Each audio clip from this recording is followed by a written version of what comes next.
What if access decisions could change the moment a sign-in becomes risky? In this lesson, we'll see how Microsoft Entra ID detects identity risk, applies conditional access, and helps stop compromised accounts before they become incidents. To place this in context, let's anchor the journey. We built the Microsoft 365 Security Foundation, then added identity controls, conditional access, and privileged access hardening. Now we move from predefined access rules to risk-aware decisions that can detect compromise and automatically require MFA, reset passwords, revoke sessions, or block access. In a zero-trust model, authentication is not a one-time gate.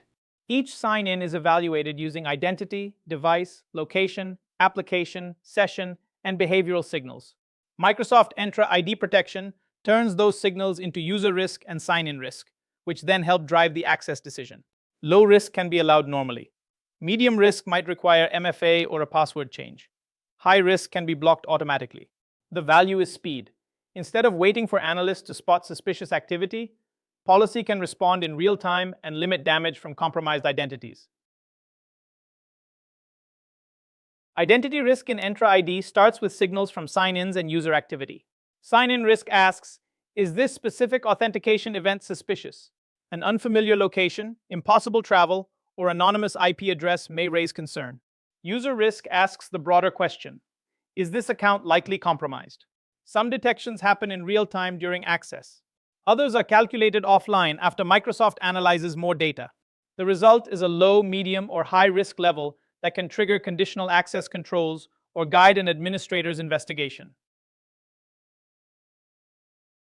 Think of sign-in risk detections as different signals about trust. An anonymous IP may suggest the user is hiding their root, often through Tor or risky VPN services. Unfamiliar sign-in properties mean the attempt does not match the user's normal pattern, such as location, device, network, or browser. A malware-linked IP is more severe because the source is already associated with botnets or malicious infrastructure. None of these signals proves compromise by itself. They become useful when combined with conditional access decisions and a disciplined alert investigation process. Impossible travel flags a timing problem. The same identity appears in two faraway places faster than a person could physically move. That can be a strong credential theft signal, especially when the second sign-in uses a new device, weak MFA, an unusual user agent, or a sensitive application. But location data can be misleading. VPNs, cloud proxies, mobile carrier gateways, and legitimate business travel can all create strange geography. Treat impossible travel as a trigger for investigation, not a verdict. Correlate device health, authentication method, app context, and recent user behavior before escalating. User risk is different because it points to the account itself being unsafe. One common path starts when credentials appear in a breach source.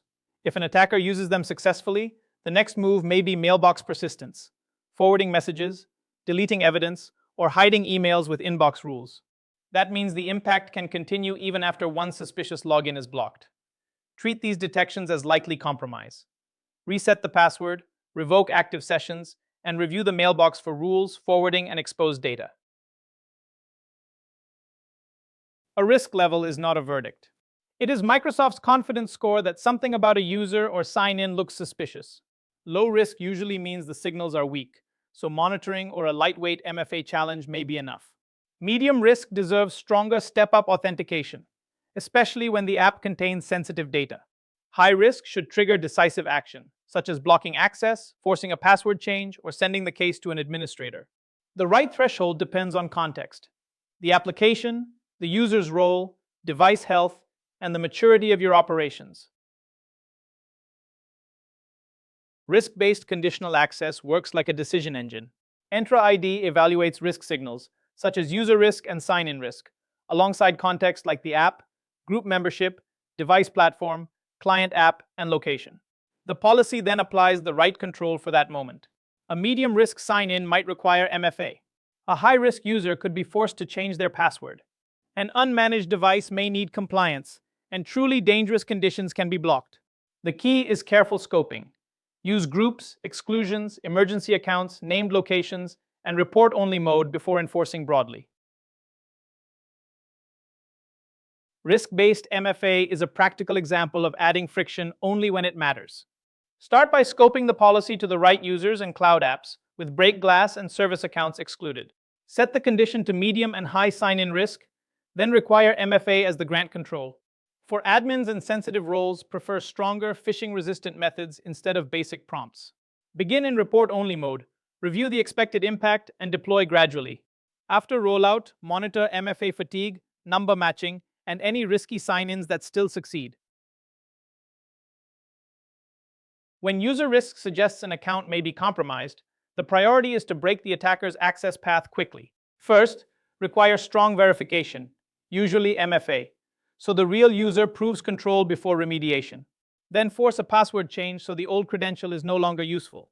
Next, revoke active sessions and refresh tokens, because attackers may already have valid access. Finally, monitor later sign-ins and escalate high-value accounts to administrators, since persistence can survive a simple password change. Blocking access is the strongest conditional access response, so reserve it for situations where allowing sign-in creates unacceptable risk.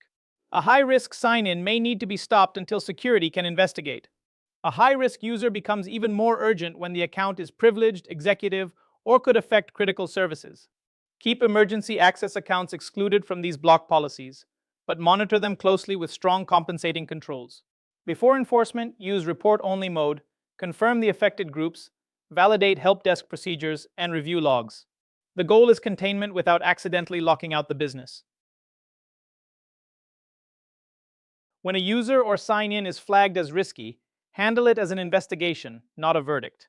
Start by triaging the detection details, application, IP address, location, device, and timestamp. Then correlate Entra sign-in logs with audit activity, defender alerts, mailbox events, and endpoint posture.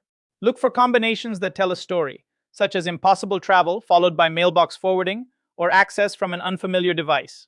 If the evidence supports malicious activity, confirm compromise and remediate. If it is expected behavior, dismiss it only after documenting why and tuning policy if needed. Once risk is confirmed, the job is not just to acknowledge the alert. Contain the account quickly, revoke active sessions, reset credentials, require MFA re-registration, and inspect mailbox rules or forwarding. For false positives, dismiss with care, then improve named locations, trusted networks, and policy scope. Document the timeline, evidence, actions, user impact, and follow-up controls. That record supports auditability and better decisions next time. Finally, use patterns in risky sign-ins, MFA prompts, and blocked attempts to tune conditional access continuously, rather than treating each incident as isolated. Risk-based identity protection turns access control into an adaptive defense. Microsoft 365 can detect signals like leaked credentials, anonymous IPs, atypical travel, and suspicious inbox activity. Then use conditional access to require MFA, reset passwords, or block access.